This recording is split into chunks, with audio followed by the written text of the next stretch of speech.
Hello everybody, my name is Aud and welcome back to the Aud Narrations channel. This is my first video recording in a while, so I apologize if it's a little rough. Today we're reading a post about the fact that some cheaters practice a script just in case they get caught. I guess as a normal person, it absolutely boggles the mind that these people would practice their manipulation for when they get caught, because they will get caught. Right, let's start reading the post. It reads, in case you want to know how your cheating spouse really thinks, there's a thread on a subreddit I probably shouldn't name about what they plan to do when they get caught. They do, in fact, follow a script and plan it out in advance. Remember that when they cry, beg, blame, minimize, deny, etc., when you catch them. Here are some comments. Number 1. Funnily enough, I was just caught last week. My advice? Plan out what you're going to say ahead of time. For me, I took full responsibility and profusely apologized. However, I also tried to integrate some of her insecurities into my confession to keep her grounded. In the end, it worked, and I'm still married. And cheating. Absolutely disgusting behavior. Number 2. I was caught once. It was a 2-year affair, and I peddled it as a one-night stand. A significant other bought it, but the damage was done. Now, 30 years later, who knows? Test if she was willing to face a divorce and starting over at 60 plus. Wow, that's absolutely disgusting. That's actually vile. They write, never trust a cheater. They don't have a conscience like normal people do. Update. When asked if they have regrets, none said they did. One wife said this, I will not be on my deathbed, proud that I did the right thing. I'll be mourning the life that I could have had if I'd been bold enough to follow through. And guess what? I'm bold as hell.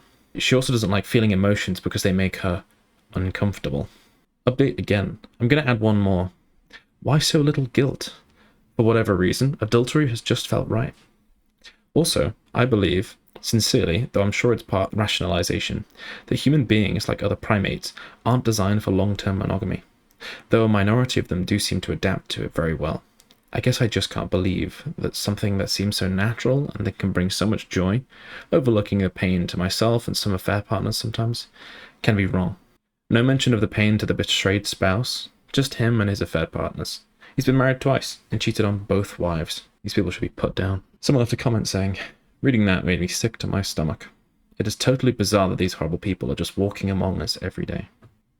Someone else left a comment saying, that's why you never pay attention to what they say. Only what they do. Completely agree. Someone else left a comment saying, wow, disgusting. I don't have any objective data on this, but it seems people like this are seriously disordered. This level of manipulation and self-centered deception seem characteristic only of people with personality disorders. Someone replied to this saying, oh, there's definitely some cluster B kicking in with these folks. Someone else replied to that saying, can confirm, ex-wife had BPD, cluster B. I had access to my ex-wife's Apple device watch and watched these flow in as it was happening live. The rationalization and also careful planning of her and her affair partner made me sick to my stomach. They also even planned to frame me falsely for marital rape to get the advantage in divorce and me out of their house, and was stupid enough to talk about it via text, which I had screenshotted. It was legally admissible since I had the credentials to the device, if it went to a criminal case instead of just a divorce judge. Good foresight, well done. Someone else left a comment saying, I can confirm this because this is where I caught my ex cheating. Their D-Day OPSEC strategy is deny, deny, deny, delete everything, lie, lie, lie, only admit the bare minimum of what BP already knows. Protect the affair partner's identity at all costs and warn the affair partner, and then gaslight, table turn, and blame shift. And yes, on D-Day, my ex attempted most of these, which is why if you find out, investigate as much as you can before you confront. And when you confront, don't reveal your hand. Let them do the talking. Don't let them know the extent of what you know. Don't confirm if what they tell you you already know is true. But as soon as they lie, point out the lie and say, you're lying, with no more info. And then come back to me when you want to tell me the truth. Ooh. Someone else replied saying, better yet, don't confront, just ghost. Someone else replied to that saying, yeah, once you have the evidence, don't waste your time with confrontation. It's time to leave. Completely agree.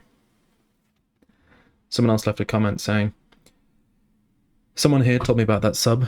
In case anyone wants to know what cheaters think, going through it shortly was absolute abomination. I was disgusted by the filth, total lack of morals, and almost sadistic pleasure on manipulating the betrayed. People like that deserve a special place in hell. Right, I know it's a bit of a short one, but I will have to finish that for today. Thank you very much for listening, and I'll see you in the next one. Bye-bye.